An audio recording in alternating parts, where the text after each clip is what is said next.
ये sales book है, ए को सेल किया, बी को सेल किया, सी को सेल किया, 1000 का, 2000 का, 3000 का, टोटल हो गया 6000।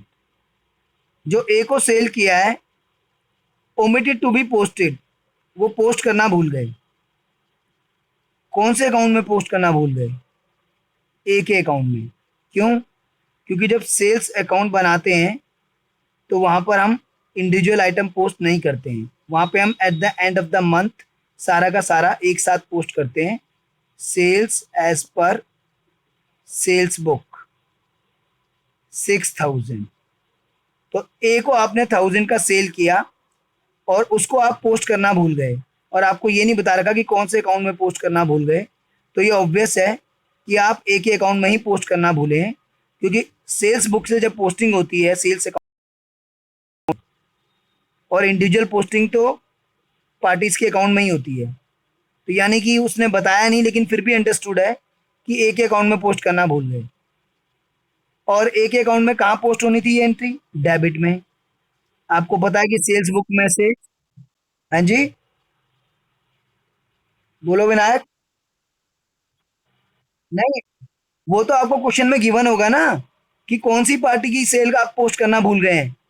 जैसे क्वेश्चन ऐसे गिवन होगा, sale to A ₹1000 omitted to be posted, तो ए की सेल आप पोस्ट करना भूल गए हैं। अब बी का होगा तो बी का गिवन होगा फिर क्वेश्चन में। तो एक इंडिविजुअल पार्टी का आप सेल पोस्ट करना भूल गए हैं, तो ऑब्वियस सी बात है उस पार्टी के अकाउंट में ही आप भूले हैं, क्योंकि सेल्स अकाउंट में तो एक साथ जाता है टोटल अमाउंट, तो ए के अकाउंट में डालना भूल गए। अब आपको ये सोचना है कि ए के अकाउंट में ये एंट्री जानी कहाँ थी, तो ये ए के अकाउंट में कहाँ जानी थी?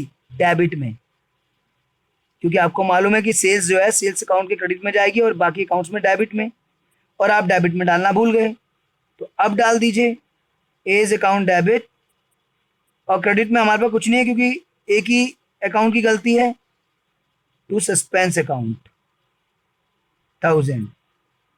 क्या था ये? Cell to A omitted to be posted.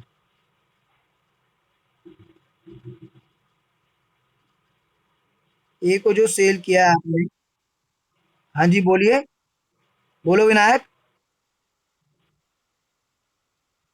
हाँ हाँ, वो भी मैं डिस्कस कर रहा हूँ, वही मैं आप डिस्कस करने जा रहा था। Sale to A omitted to be recorded, देखो कितना फर्क पड़ गया इससे। रिकॉर्डेड और पोस्टेड सिर्फ वन वर्ड से काफ़ी फर्क पड़ जाएगा। Omitted to be recorded, record ही नहीं करा, जब रिकॉर्ड ही नहीं किया तो सेल्स बुक में ही एंट्री नहीं आई, तो जब सेल्स बुक में ही एंट्री नहीं आई तो सेल्स अकाउंट के टोटल पे भी तो फर्क पड़ेगा। तो ये यहाँ पे रिकॉर्ड ही नहीं किया हमने 1000 का, 2000, ये ₹1000 था, तो 1000 रुपीज़ हम यहाँ डालना ही भूल गए, रिकॉर्ड ही करना भूल गए। रिकॉर्ड करना भूल गए मतलब जर्नल एंट्री ही करना भूल गए, तो टोटल तो कम आएगा ही आएगा ना। जब रिकॉर्ड ही नहीं किया तो सेल्स अकाउंट में भी कम आएगा, और रिकॉर्ड ही नहीं किया तो एक डेबिट में भी नहीं गया। तो अब जो है ये कंप्लीट ओमिशन के एग्जाम्पल है, कंप्लीट ओमिशन। तो अब ए भी डेबिट होगा और सेल्स भी क्रेडिट होगा, इसमें सस्पेंस की ज़रूरत नहीं पड़ेगी। क्यों? क्योंकि कंप्लीट ओमिशन है। रिकॉर्डिंग अगर भूल गए हैं तो ऑब्वियस सी बात है डेबिट क्रेडिट दोनों एस्पेक्ट छूट जाएंगे, तो फिर वो कंप्लीट ओमिशन हुआ, उसमें सस्पेंस की ज़रूरत नहीं है। लेकिन अगर पोस्टिंग भूल गए हैं तो फिर वो पार्शियल ओमिशन हुआ। समझ में आया?